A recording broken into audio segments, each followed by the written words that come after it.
श्री राम जय राम जय जय राम, श्री राम जय राम जय जय राम, श्री राम जय राम जय जय राम, श्री राम जय राम जय जय राम, श्री राम जय राम जय जय राम, श्री राम जय राम जय जय राम, श्री राम जय राम जय जय राम, श्री राम जय राम जय जय राम, श्री राम जय राम जय जय राम, श्री राम जय राम जय जय राम, श्री राम जय राम जय जय राम, श्री राम जय राम जय जय राम। मंगलम भगवान विष्णु मंगलम गरुड़ध्वज मंगलम पुंडरीकाक्षः मंगलाय स्तनु हरि भर्जनं भोगी जनाम अर्जनं सूक्ष्म पदाम तर्जनं यमदूतानां राम रामीति गर्जनं गुरुर्ब्रह्मा गुरुर्विष्णु गुरुर्देवो महेश्वर गुरुर्साक्षात् परं ब्रह्म तस्मै श्री गुरुवे नमः।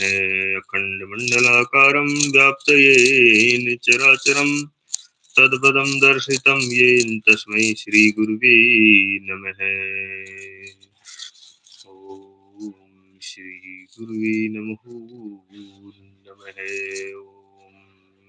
ॐ ह्रीं अक्षमालिकाय नमः।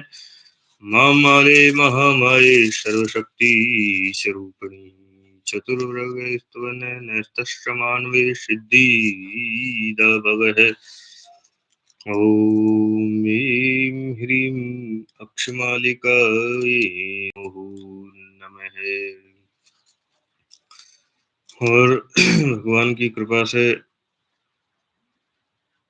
आप समस्त भक्तों को जो आध्यात्मिक चैनल के माध्यम से राम नाम महिमा एवं राम नाम संकीर्तन में जुड़े हुए हैं, आप सभी को हार्दिक शुभकामनाएं कि आप और हम भगवत नाम स्मरण हमारी जिज्ञा से भगवान करवा रहे। हम बड़े भाग्यशाली, बड़े भाग्य मानुष तन पावा कि सुर दुर्लभ कि देवता भी मनुष्य जन्म के लिए तड़पते हैं।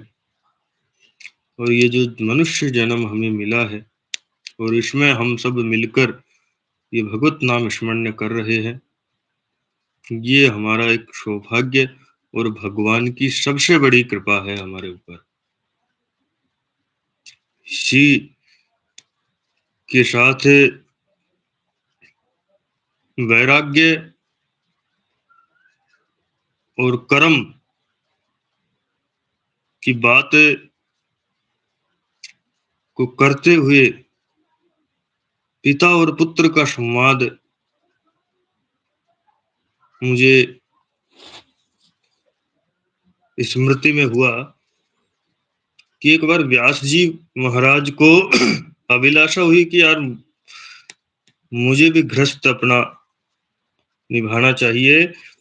तो उन्होंने जाबाली मुनि की पुत्री चेटिका से विवाह किया और वो सारा वृतांत भगवान शिव की वो अमर कथा सुनने के बाद और सुखदेव जी उनके गर्भ में आ गए, चेटिका के गर्भ में, जिनका उपनाम पिंगला। अब उन्होंने सारा वेद वेदांग पुराण धर्म शास्त्र और मोक्ष शास्त्रों का भी वहीं गर्भ में ही श्रवण किया सुखदेव जी महाराज ने। तो सुखदेव जी गर्भ से बाहर नहीं आ रहे। तो व्यास जी बड़े विस्मित हुए इस बात से, यार ऐसा कौन कैसा शिशु हो गया कि जो गर्भ से ही बाहर नहीं आ रहा। तो व्यास जी ने गर्भस्थ बालक से पूछा कि तुम कौन हो।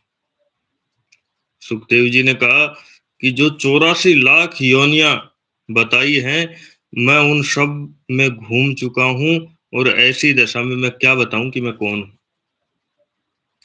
व्यास जी ने कहा कि तुम बाहर क्यों नहीं आते। तो पुनः सुखदेव जी ने उन्हें उत्तर दिया कि भयंकर संसार में भटकते भटकते मुझे बड़ा वैराग्य हो गया है कि मैं बड़ा दुखी हो गया हूँ। मैं जानता हूँ कि गर्भ से बाहर आते ही वैष्णवी जो माया है, वो स्पर्श होते ही मैं सब ज्ञान वैराग्य सब भूल जाऊंगा। तो मैं तो योगाभ्यास में तत्पर और मोक्ष का उपाय यहीं से मैं कर रहा हूँ, गर्भ में ही बैठे बैठे। अंत में व्यास जी ने वैष्णवी माया के न स्पर्श करने का आश्वासन दिया सुखदेव जी को कि आपको ये माया स्पर्श ही नहीं करेगी, इस माया के चक्कर में आप फंसोगे ही नहीं। यह देखकर व्यास जी बोले कि ये गर्भ से बाहर तो आए इस बात को सुनकर, परंतु गर्भ से बाहर आते ही वन के लिए चलने लगे।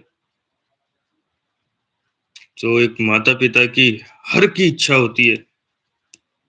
तो व्यास जी ने उनसे कहा कि यह देखकर व्यास जी बोले कि मेरे घर में ठहरो, मैं तुम्हारा जात कर्म संस्कार जन्मांतर और नामकरण आदि करूंगा।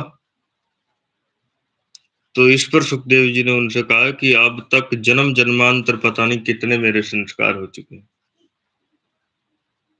उन बंधन प्रद संस्कारों से ही तो मुझे भवसागर में भटकना पड़ रहा है।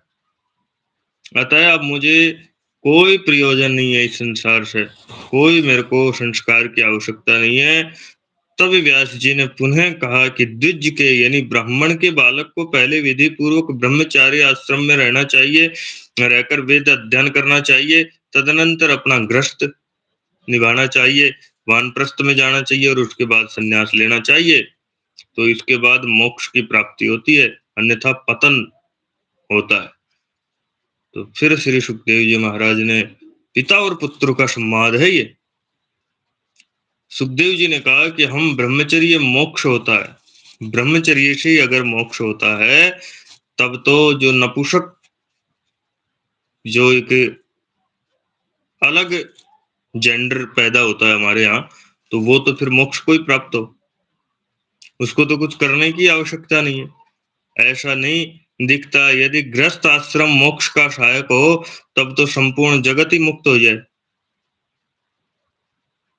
यदि वानप्रस्थ कोई यदि अपने मोक्ष मिलता तो सभी मृग पहले मुक्त हो जाते। यदि आपके विचार से सन्यासी धर्म का पालन करने से ही मोक्ष मिले, तब तो दरिद्रों का सबसे पहले नंबर आए। तो पुनः व्यास जी ने प्रश्न किया कि मनु महाराज ने कहा है कि सद्ग्रस्तों के लिए लोक प्रलोक दोनों ही सुख होते हैं, गृहस्थ का समन्वयात्मक संग्रह सनातन सुखदायक होता है। तो पुनः श्री सुखदेव जी महाराज ने कहा कि यदि देव योग से ये संभव भी है, सभी आग में शीतलता उत्पन्न हो सकती है, चंद्रमा ताप दे सकता है,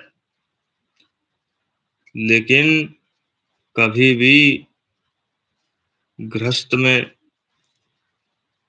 भगवान या त्रिकाल से संभव नहीं। तो पुनः पिता पुत्रों की बात होते होते होते होते इतनी बड़ी कि संपूर्ण प्रश्नों का उत्तर व्यास जी के भगवान सुखदेव जी महाराज ने दिया। और पुत्र दर्शन से मनुष्य पितृ ऋण से मुक्त होता है, पौत्र दर्शन से देव ऋण को मुक्त होता है, और परपौत्र के दर्शन से स्वर्ग की प्राप्ति होती है, ऐसा व्यास जी महाराज ने कहा सुखदेव जी से। लेकिन फिर सुखदेव जी महाराज ने उनका वो सब भ्रम मिटाया कि हे